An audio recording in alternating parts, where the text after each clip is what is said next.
तू अपनी तलाश में निकल, अगर मगर किंतु परंतु में तो जी रहे हैं करोड़ों लोग यहाँ। जी हाँ, नमस्कार, मैं मीनू। स्वागत है आपका आपके अपने ही YouTube channel minutes with Meenu पर।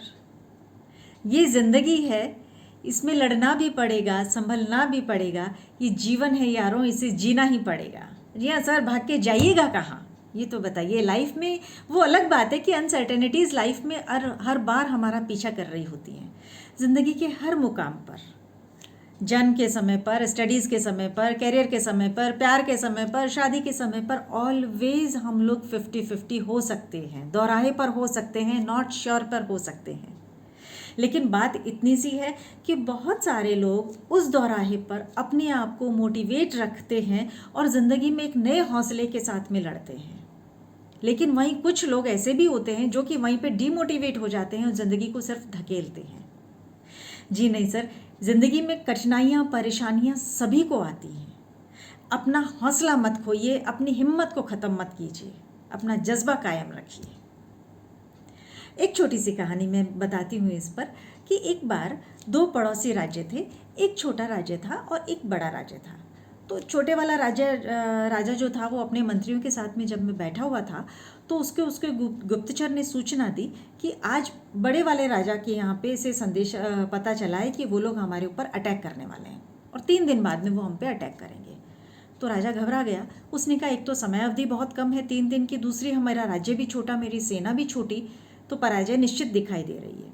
लेकिन उसी समय महामंत्री ने बोला कि जी नहीं महाराज, हम ऐसा कर सकते हैं कि हम इस 3 दिन में उसी राज्य पर हम अटैक कर देते हैं। राजा ने कहा ये कैसा मूर्खतापूर्ण निर्णय है महामंत्री आपका।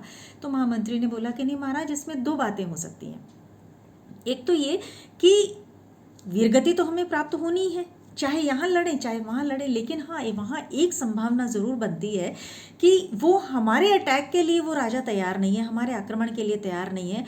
हम यदि उस पर आक्रमण करते हैं तो वो बौखला जाएगा और उसकी बौखलाहट का फ़ायदा हम उठा लेंगे। राजा को बात युक्ति समझ में आ गई। राजा ने कहा ठीक है। तो एक राज्य से दूसरे राज्य में जाने के लिए बीच में एक नदी पड़ा करती थी। उस नदी पर एक पुल था और उस पुल से ही सारी सेना दूसरे बड़े वाले राज्य पर चली गई।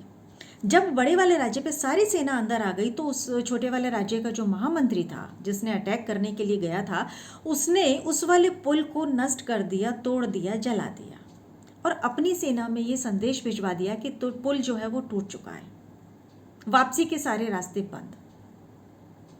क्या हुआ होगा? कुछ नहीं, प्लान बी कुछ बचा ही नहीं। जो कुछ था वो वहीं था। एक इनडायरेक्ट मैसेज था, डू एंड डाई, करो या मरो, वापसी का कोई रास्ता नहीं है। और क्या हुआ होगा? वो जीत गए, विजय हुई। जी हाँ, जिंदगी में कभी भी प्लान बी को कंसीडर कर लीजिए। आज का समय ऐसा है कि हमें सब कुछ ध्यान में रखना चाहिए, लेकिन प्लान ए जब आप एग्जीक्यूट करते हैं तो बिना पीछे देखे हुए कि प्लान बी भी है मेरे पास में, डोंट थिंक इट। अपने हौसले को ख़त्म मत कीजिए कभी भी। याद रखिए, यदि सपने हमारे अपने हैं, खुद के हैं, तो उसको पूरा भी हम ही करेंगे। ना ही तो लोग हमें हमारे फेवर के मिलेंगे, ना ही तो हमें हालात हमारे फेवर के मिलेंगे। हमें ही उन्हें पूरा करना होगा। एक सच ये भी है कि कुदरत ने हम सबको एक नायाब हीरा बनाया है। शर्त सिर्फ इतनी सी है कि जो घिसेगा वो चमकेगा। यही मुस्कान, यही चमचमाहट आप अपने चेहरे पर बनाए रखें, अपने हौसले को बुलंद रखें, अपने ज़िंदगी में इसी पॉजिटिविटी के साथ में आप आगे बढ़ें। ऐसी मेरी कामना है सभी के लिए। आशा करती हूँ मेरी इस बातचीत से आज आप थोड़े से लिटिल बिट इंस्पायर हुए होंगे, मोटिवेट हुए होंगे। ये कहानी कहीं ना कहीं आपको हिट कर गई होगी। यदि ऐसा कुछ है तो please like my channel, subscribe my channel and please don't forget comment also. आपकी कमेंट मुझे मोटिवेट करते हैं। मिलती हूँ अगली बार किसी और एक अच्छी मोटिवेशनल स्टोरी के साथ में, किसी और एक अच्छी मोटिवेशनल बातचीत के साथ में। तब तक बाय बाय।